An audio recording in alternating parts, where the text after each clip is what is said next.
Magandang araw po sa inyong lahat. Sa video pong ito, nais ko pong ibahagi sa inyo mga kapatid ang isang talata na matagpuan po sa Exodus chapter 15 verse 26. Ganito pong sinasabi, "Kung inyong didinggin ng buong sikap ang tinig ng Panginoon mong Diyos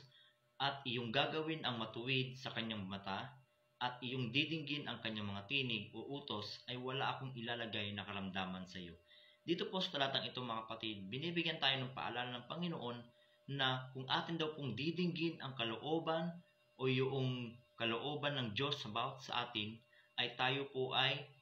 magiging mabuti ang ating pong kalagayan sapagkat sabi ng Panginoon, wala siyang ilalagay na karamdaman sa atin. Ibig sabihin,